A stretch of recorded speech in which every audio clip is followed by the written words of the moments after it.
Kenapa hidup terasa sempit? Padahal semua ada? Bisa jadi karena kita jauh dari Al-Quran. Allah berfirman, hanya dengan mengingat Allah, hati menjadi tenang. Al-Quran bukan sekadar bacaan, tapi penenang hati. Jangan sampai kita termasuk orang yang meninggalkannya. Mulai hari ini, jangan biarkan satu hari tanpa Al-Quran.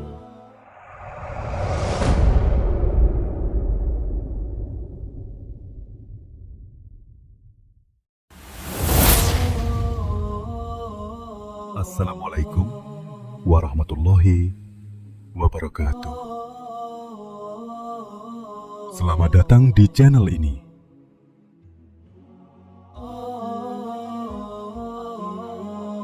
Pada kesempatan di video kali ini, kita akan membahas mengenai Al-Quran, pedoman hidup Muslim. Sahabat sekalian, Al-Quran adalah kalam Allah, mukjizat terbesar yang diturunkan kepada Nabi Muhammad Shallallahu Alaihi Wasallam. Ia bukan sekedar bacaan yang kita lantunkan dengan lisan, tetapi pedoman hidup yang sempurna. Di dalamnya ada petunjuk, cahaya dan rahmat yang membimbing manusia menuju kebahagiaan di dunia maupun di akhirat. Allah Ta'ala berfirman dalam Al-Quran, Kitab Al-Quran ini tidak ada keraguan di dalamnya, petunjuk bagi orang-orang yang bertakwa. Quran Surat Al-Baqarah ayat 2. Ayat ini menegaskan bahwa siapapun yang ingin hidupnya lurus, terarah, dan penuh keberkahan, tidak ada jalan lain kecuali berpegang teguh pada Al-Quran. Kedudukan Al-Quran. Wahyu pertama yang turun kepada Rasulullah adalah perintah membaca. Iqra bismi rabbikal ladzi khalaq. Bacalah dengan nama Tuhanmu yang menciptakan. Quran Surat Al-Alaq ayat 1. Sejak saat itu, Al-Quran diturunkan secara bertahap selama 23 tahun. Ia hadir sebagai cahaya yang menuntun umat manusia dari kegelapan menuju petunjuk. Tidak ada satu kitab pun yang seagung Al-Quran. Bahkan Allah sendiri berjanji akan menjaga kesuciannya hingga akhir zaman. Sesungguhnya Kamilah yang menurunkan Al-Quran dan sesungguhnya kami benar-benar menjaganya. Quran Surat Al-Hijr ayat 9. Kedudukan Al-Quran begitu tinggi karena ia adalah sumber utama hukum Islam, rujukan dalam akidah, dan pedoman dalam berakhlak. Fungsi Al-Quran. Al-Quran memiliki banyak fungsi dalam kehidupan seorang Muslim. Pertama, sebagai petunjuk hidup. Allah berfirman, sesungguhnya Al-Quran ini memberi petunjuk kepada jalan yang paling lurus. Quran Surat Al-Isra ayat 9. Kedua, sebagai penawar hati yang gundah. Allah menyebut Al-Quran sebagai syifa, obat bagi penyakit hati, kegelisahan dan keraguan. Ketiga, sebagai rahmat.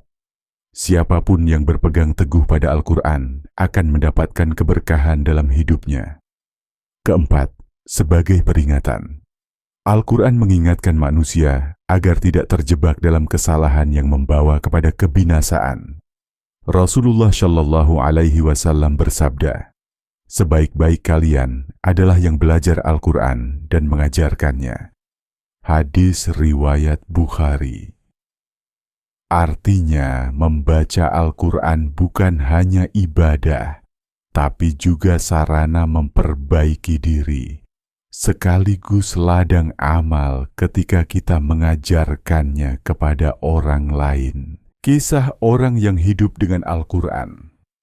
Sejarah mencatat banyak hati yang tersentuh karena keagungan Al-Quran. Salah satunya adalah Umar bin Khattab radhiyallahu anhu. Dahulu beliau dikenal keras memusuhi Islam, bahkan pernah berniat membunuh Rasulullah. Namun ketika mendengar surah Taha dibacakan, hatinya luluh. Ayat-ayat itu menembus relung jiwanya, membuatnya menangis, hingga akhirnya beliau memeluk Islam dan menjadi sahabat paling mulia. Kisah ini menunjukkan bahwa Al-Quran adalah cahaya yang mampu menundukkan hati sekeras apapun. Bukan hanya di masa sahabat, dalam kehidupan kita hari ini pun, banyak orang yang menemukan kembali ketenangan melalui Al-Quran. Seorang pemuda yang resah dengan dosa-dosanya, ketika ia membuka mushaf dan membaca ayat-ayat Allah, dadanya menjadi lapang, hatinya terasa damai. Allah menegaskan dalam firman-Nya, "Ingatlah, hanya dengan mengingat Allah hati menjadi tentram." Quran Surat Ar-Ra'd ayat 28.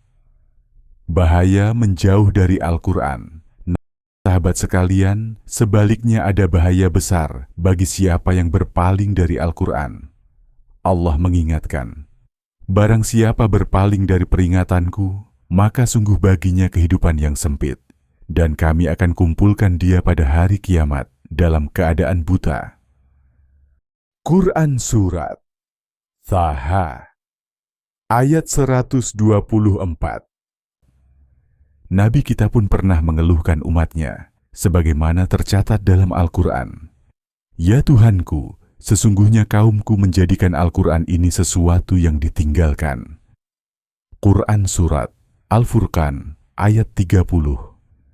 Orang yang menjauh dari Al-Quran akan kehilangan arah, hatinya gelap, dan hidupnya sempit. Maka jangan sampai Al-Quran hanya menjadi hiasan, dirak, atau dibaca sesekali tanpa pemahaman.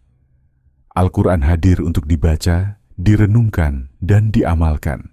Penutup, sahabat sekalian, Al-Quran adalah cahaya yang Allah turunkan sebagai pedoman hidup. Jangan biarkan satu hari pun berlalu tanpa tilawah, meski hanya beberapa ayat. Jadikan ia sebagai bacaan, renungan, dan panduan dalam kehidupan kita. Rasulullah Shallallahu Alaihi Wasallam bersabda, "Bacalah Al-Quran, karena ia akan datang memberi syafaat bagi para pembacanya pada hari kiamat." Hadis riwayat Muslim. Semoga Allah menjadikan kita generasi yang selalu dekat dengan Al-Quran, membacanya dengan khusyuk, menghafalnya dengan ikhlas, memahami maknanya, dan mengamalkannya dalam keseharian. Dengan begitu, hidup kita akan senantiasa diberkahi di dunia, dan insya Allah diselamatkan di akhirat. Jangan lupa subscribe sekarang dan aktifkan notifikasinya. Dan insya Allah kita akan lanjut ke seri berikutnya. Sumber kedua dalam Islam. Terima kasih sudah menonton video ini. Barakallahu fikum. Wassalamualaikum warahmatullahi wabarakatuh. Jangan lupa like, komen, dan subscribe video ini.